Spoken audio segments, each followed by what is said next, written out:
Isabelle Chevalier, bonjour. Bonjour. Vous êtes franchisée Lady Moving avec deux centres, un dans le 15e arrondissement de Paris et un à Massy-Palaiseau. Oui.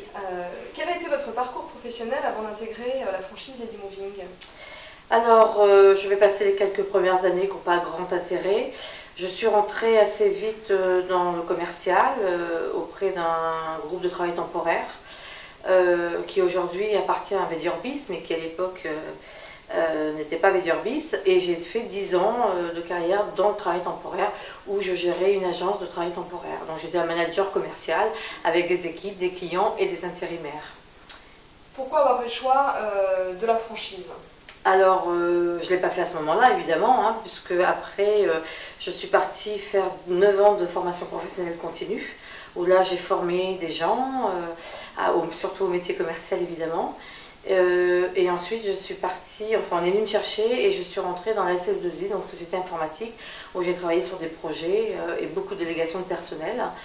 Et j'ai toujours eu une envie de me mettre à mon compte. Sauf que dans les métiers que j'ai faits, il n'est pas facile de se mettre à son compte. On ne se met pas à son compte dans la SS2I. Enfin, je veux dire, c'est pas, enfin, si c'est possible, mais enfin, en tout cas, pour moi, c'est trop difficile. Donc, j'ai commencé à réfléchir. J'ai voulu me mettre à mon compte pour penser à l'avenir. C'est-à-dire, sur les 20 ans qui me restaient à parcourir, je voulais plutôt prendre les devants plutôt que d'être devant le fait accompli.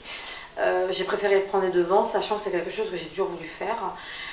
Après, il fallait trouver quoi. Dans l'intérim, c'était possible de se mettre en franchise, parce qu'il existait une franchise. Donc j'ai naturellement fait les salons de la franchise. Et j'ai étudié ce qui se faisait en franchise. Je voulais rester dans le domaine du service, parce que c'est quelque chose que je connais très bien. Sauf que c'était le service aux entreprises. Et là, je me dirigeais effectivement sur le service pour le particulier. Donc j'ai fait beaucoup de recherches, j'ai pris le temps parce que j'ai fait 300 ans de franchise et après j'ai décidé entre la franchise du travail temporaire et la franchise du loisir et du sport et j'ai finalement opté pour le sport. J'ai plutôt écouté mon cœur que ma raison. Vous aviez un attrait particulier pour ce secteur? Peut-être indirectement parce que d'abord j'aime faire du sport, je suis quelqu'un qui court, qui fait du sport. Et puis parce que je trouvais ça un côté beaucoup plus ludique, plutôt loisir, détente, entre guillemets, no stress. Donc c'est plutôt vers ça que j'ai pris cette direction vers là parce que j'étais quand même très attirée par le domaine du spa et de la remise en forme. Donc c'est ça au départ qui m'attirait. Et puis bon, quand j'ai un peu étudié ça, d'abord il n'y avait pas de franchise dans ce domaine-là. À part une peut-être, mais c'était pas tout à fait ce que je recherchais. Et puis après, comme ma décision était prise, je voulais pas perdre trop de temps non plus. Donc voilà, Lady Moving était un juste milieu puisqu'on a quand même un spa, on a quand même du bien-être, on a le sport.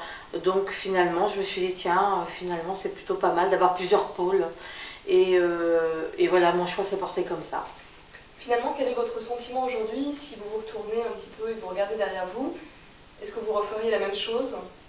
Alors je pense que je referais exactement la même chose.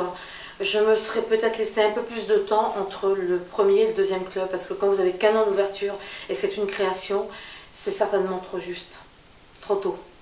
Isabelle Chevalier, merci beaucoup. Je rappelle que vous êtes multifranchisée Lady Moving. Merci à vous.